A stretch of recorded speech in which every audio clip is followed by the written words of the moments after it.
ถือว่าเลี้ยวเนาะให้นาไปนายังแต่ให้นาจีนบ้าน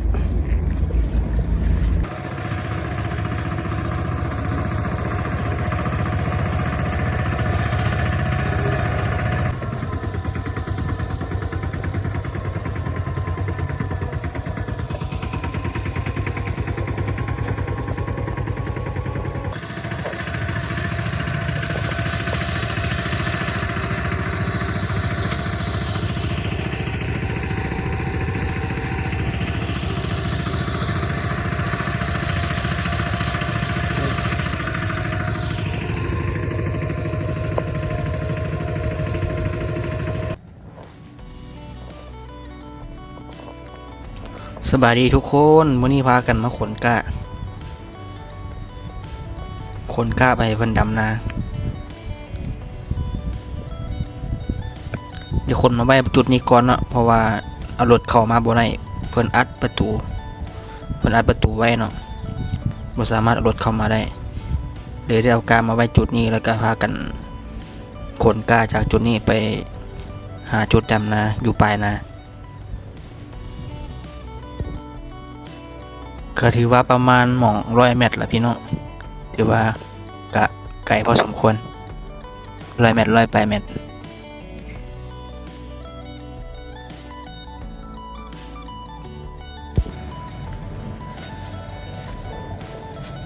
ขนกล้าพี่น้องเจ้ากล้าที่ไปดำนาอยู่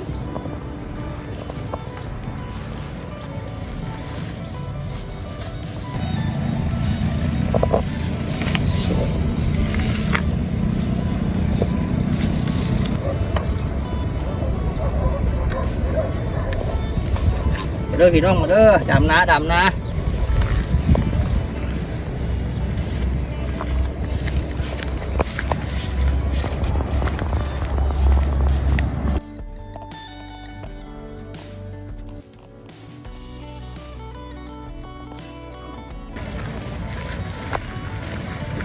หอดจุดหมายแล้ว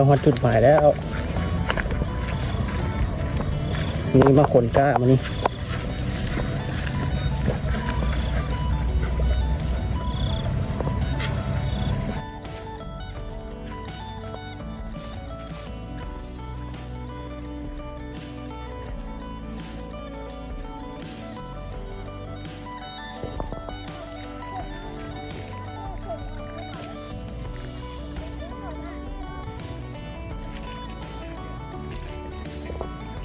เอาเจ้าเ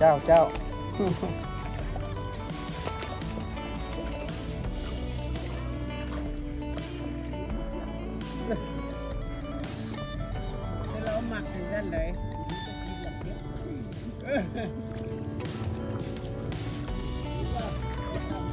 เราหมักกันนั้นเลยเขากินแล้วหมัก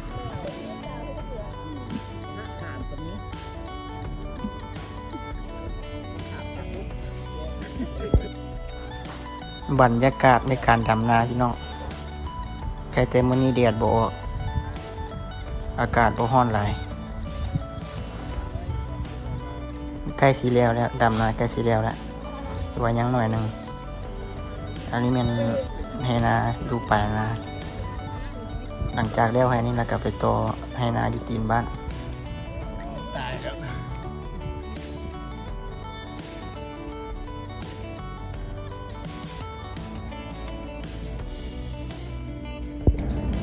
ถือว่าเลี้ยวเนาะให้นาไปนายังแต่ให้นาจีนบ้านทีมงานดำนากำลังกลับบ้านเมื่อพักผ่อนกินข้าวสวยก่อน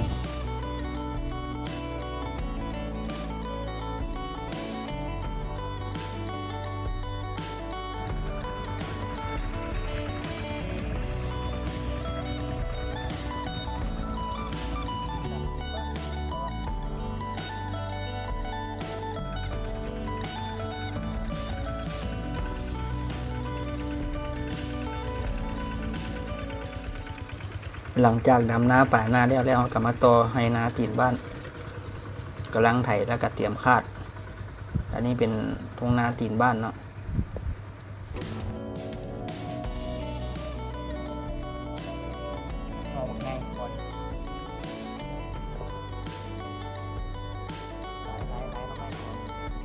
เ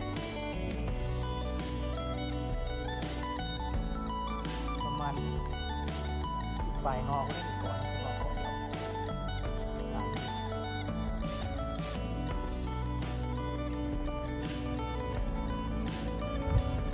มาเก็บมากระถินอ่อนไปกินกับตำบักหุ่งพี่น้อง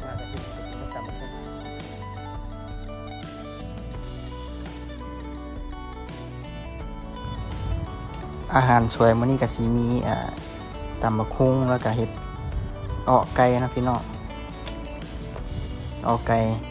แซ่บๆมาเด้อพี่น้องกินข้าวสวยกันเด้อบรรยากาศกินข้าวสวยกับทีมงานดำนา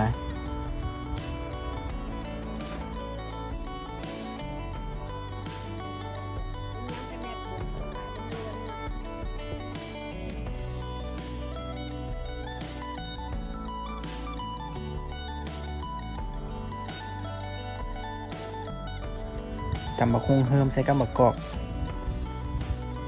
ถือว่าแซ่บหลาย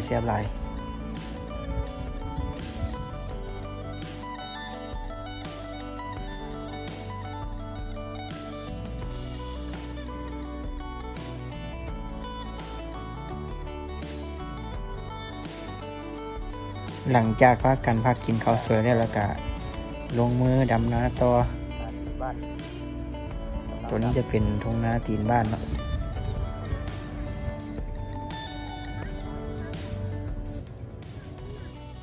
หอยหอม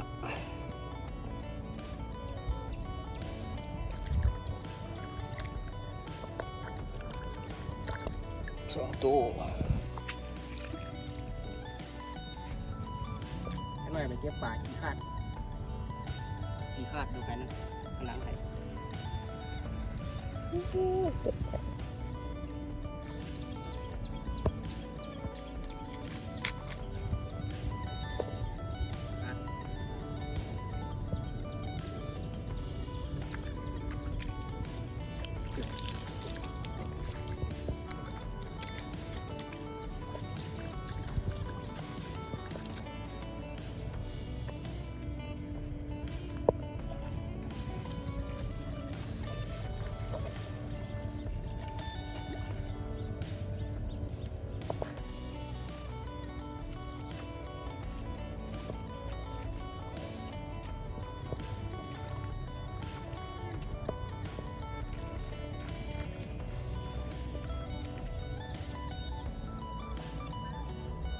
ดำนาตีนบ้านไฮนี่ใกล้สีเดียวละไฮนี่เรียบร้อยละ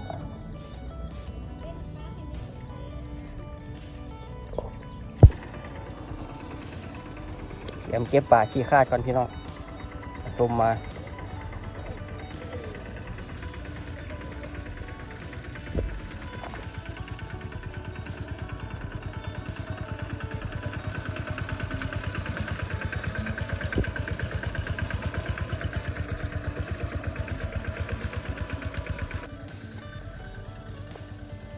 จับป่าขี้คาดไปฮะ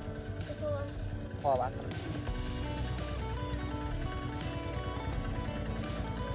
เรียบร้อยโอ้โห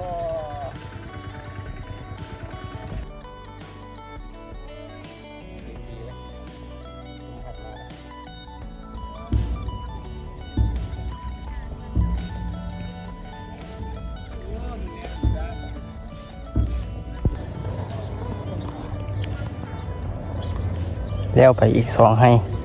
ตีนบ้าน